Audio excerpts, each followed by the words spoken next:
Assalamualaikum warahmatullahi wabarakatuh. Halo teman-teman semuanya, bagaimana kabarnya hari ini? Ya, mudah-mudahan kita semua selalu diberikan kesehatan. Nah, jangan lupa di masa pandemi seperti saat ini untuk menjaga kesehatan dan menerapkan 3M. Menjaga jarak, mencuci tangan, dan menggunakan masker. Di masa pandemi seperti saat ini, kita dianjurkan untuk mengurangi mobilitas kita di luar rumah. Jadi, untuk teman-teman yang hobi jalan-jalan, ditunda dulu ya keinginan untuk jalan-jalannya. Tapi, setelah pandemi selesai, kita bisa melanjutkan kembali hobi kita. Nah, untuk teman-teman yang hobi jalan-jalan, ada yang sudah pernah main ke Rangrau Aceh Darussalam? Di video kali ini, kita akan membahas sesuatu tentang Aceh. Kira-kira apa itu? Nah, kita akan membahas mengenai kesultanan pertama yang ada di Indonesia. Ada yang tahu namanya kesultanan apa? Ya, betul, Kesultanan Samudra Pasai. Seperti apa kisah selengkapnya mengenai Kesultanan Samudra Pasai ini? Mari simak videonya. Kerajaan Islam pertama di Indonesia adalah Samudra Pasai. Setelah menonton video ini, teman-teman diharapkan dapat mengetahui dan memahami bagaimana perkembangan kesultanan pertama di Indonesia, yakni Samudra Pasai. Teman-teman tentu sudah tidak asing dengan kerajaan-kerajaan Hindu-Buddha yang ada di Indonesia seperti Kerajaan Sriwijaya dan juga Majapahit. Nah, selain adanya kerajaan Hindu-Buddha di Indonesia, berkembang juga kerajaan Islam yang biasa dikenal dengan kesultanan. Ada banyak kesultanan di Indonesia, namun yang akan kita bahas pada video kali ini hanya satu, yaitu Kesultanan pertama Samudra Pasai.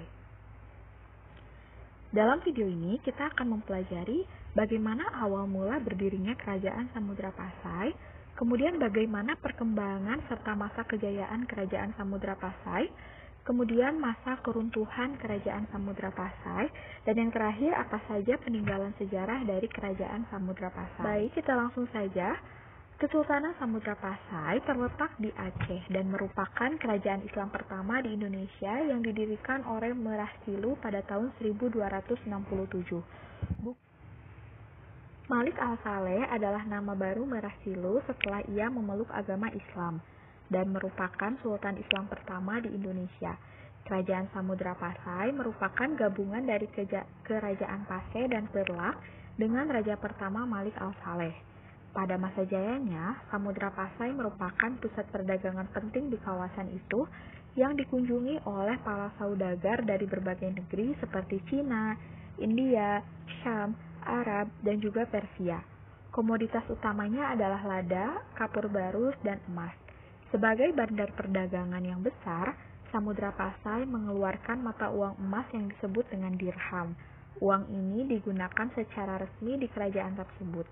Nah, di samping sebagai pusat perdagangan, Samudra Pasai juga merupakan pusat perkembangan agama Islam. Kemudian, di dalam gambar yang tertera, ada silsilah dari raja-raja yang pernah memimpin Samudra Pasai. Periode pemerintahan tentang kekuasaan Samudra Pasai berlangsung sekitar 3 abad, mulai dari abad ke-13 hingga abad ke-16 Masehi. Wilayah kekuasaannya mencakup wilayah Aceh ketika itu. Struktur pemerintahannya dipimpin oleh seorang sultan sebagai pemimpin kerajaan. Sultan dibantu oleh menteri besar atau yang biasa dikenal dengan Perdana Menteri, bendahara, komandan militer, atau Panglima Angkatan Laut yang lebih dikenal dengan gelar Laksamana, sekretaris kerajaan, kepala mahkamah agama yang dinamakan Qodi, dan beberapa orang syah bandar. Nah, syah bandar ini mengepalai dan mengawasi pedagang-pedagang asing di kota-kota pelabuhan yang berada di bawah pengaruh kerajaan saat itu. Biasanya, para syah bandar ini menjabat sebagai penghubung antara sultan dan pedagang-pedagang asing. Adapun kehidupan politik pada saat itu diceritakan oleh seorang musafir dari Venesia pada tahun 1292 yang bernama Marco Polo. Melalui catatan perjalanan Marco Polo dapat diketahui bahwa Raja Samudra Pasai bergelar Sultan. Setelah Sultan Malik Al-Saleh wafat, maka pemerintahannya digantikan oleh keturunannya, yakni Sultan Muhammad. Kemudian faktor kejayaan lainnya adalah kehidupan ekonomi. Letaknya yang strategis sebagai kerajaan maritim membuat Samudra Pasai berkembang begitu pesat dan menjadi salah satu pelabuhan penting di Pidi, Perlak, dan lainnya. Sehingga pedagang-pedagang asing banyak yang singgah ke pelabuhan Samudra Pasai. Komoditi perdagangan dari Samudra Pasai yang penting adalah lada, kapur barus, dan juga emas. Dan untuk kepentingan perdagangan sudah dikenal dengan alat tukar yang dinamakan dirham yang terbuat dari emas. Kemudian kehidupan sosial budaya, Samudra Pasai merupakan kerajaan besar, perdagangan yang maju, dan juga pusat perkembangan agama Islam. Sebagai kerajaan yang besar, di kerajaan itu juga berkembang suatu kehidupan yang menghasilkan karya tulis yang baik. Nah, salah satu karya tulisnya adalah Hikayat Raja Pasai yang diperkirakan ditulis sekitar tahun 1360 Masehi. Nah, kemudian Samudra Pasai mengalami kemunduran. Adapun faktor-faktor yang menyebabkan kemunduran Samudra Pasai diantaranya ada faktor internal dan juga faktor eksternal. Faktor internal ataupun keadaan dalam istana yang tidak kondusif, seperti tidak ada pengganti yang cakap dan terkenal setelah Sultan Malik At-Tahir, dan juga terjadi perebutan kekuasaan antara keluarga kerajaan yang membuat meletusnya perang saudara yang tidak dapat dihindari. Nah, kemudian adapun faktor eksternal dari keruntuhan kerajaan Samudra Pasai ini diantaranya adalah serangan dari Majapahit pada tahun 1339. Yang kedua, berdirinya Bandar Malaka yang letaknya lebih strategis. Kemudian yang ketiga, kerajaan Malaka jatuh ke tangan Portugis pada tahun 1511.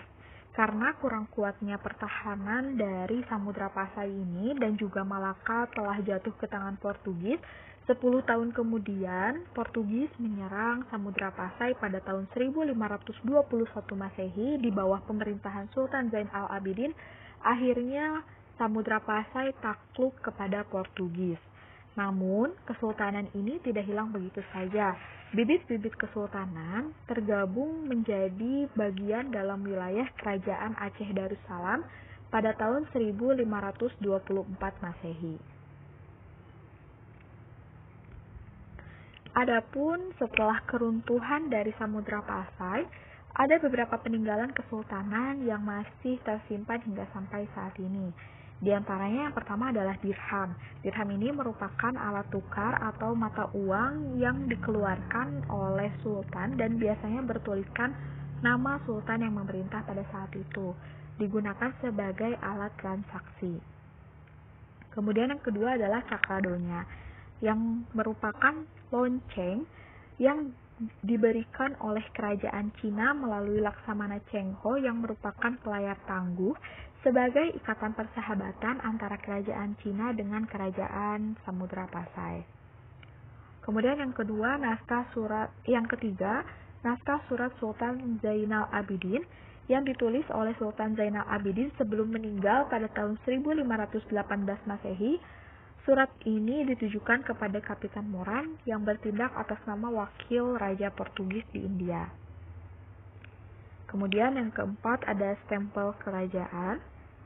Yang kelima ada batu nisan Sultan Malik As-Saleh. Batu nisan Sultan Malik As-Saleh terletak di kompleks makam Sultan Malikus Saleh, Desa Beringin, Kecamatan Samudra, Kabupaten Aceh Utara, Provinsi Nangro Aceh Darussalam. Kemudian yang selanjutnya adalah nisan Sultanah Nahrasiyah. Ini dinobatkan sebagai makam terindah se-Asia Tenggara. Nah, setelah tadi dijelaskan materi dan juga beberapa pendalaman materinya, sekarang kita sampai ke rangkuman materi. Kesultanan pertama di Indonesia bernama Kesultanan Samudra Pasai. Kesultanan ini didirikan oleh Merah Silu yang kemudian bergelar Malik Al-Saleh. Kesultanan ini berkembang pesat dan menjadi bagian penting dari pelabuhan-pelabuhan yang ada di Nusantara. Adapun faktor keruntuhan dari Samudra Pasai diantaranya adalah perang saudara dan juga penyerangan dari Portugis yang menyebabkan takluknya Samudra Pasai ke tangan Portugis. Nah, bagaimana teman-teman? Sudah dapat dipahami materinya? Untuk mengukur sejauh mana pemahaman kalian terhadap materi yang sudah diberikan, coba kalian kerjakan soal-soal berikut ini. Waktu menjawab adalah 10 detik per soal. Sudah siap? Kita mulai ke soal yang pertama. Siapa yang mendirikan Kesultanan Samudra Pasai?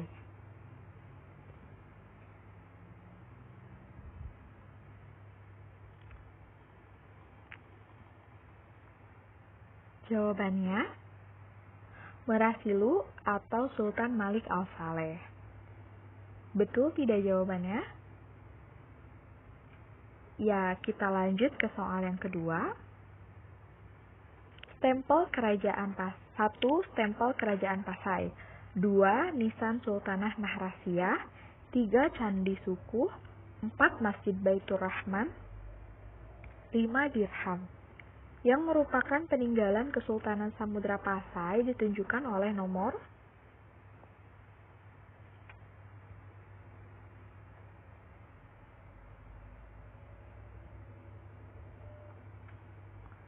Ya, waktunya habis. Kita lihat jawabannya. Jawabannya adalah nomor 1, 2, dan juga 5.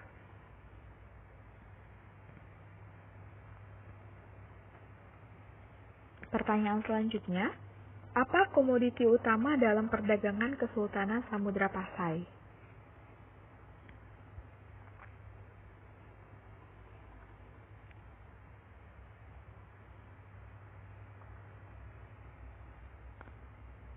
Lada, kapur barus, dan emas. Apa nama alat tukar dalam kegiatan perdagangan yang bertuliskan nama sultan yang menjabat?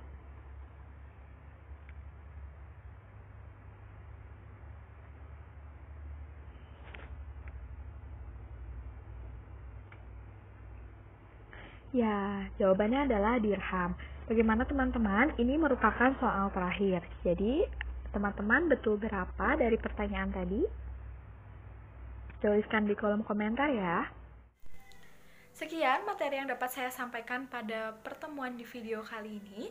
Jangan lupa untuk terus belajar dan belajar serta mencari referensi lain mengenai Kesultanan Samudra Pasai dari sumber-sumber lain. Nah, teman-teman, saya Fira Noviliani pamit undur diri. Mohon maaf apabila ada kesalahan dan kekeliruan. Billahi taufiq wal hidayah. Wassalamualaikum warahmatullahi wabarakatuh. Jangan lupa untuk subscribe channel Humanica Laboratory dan juga channel pendalaman IPS 1 2021 untuk mendapatkan materi-materi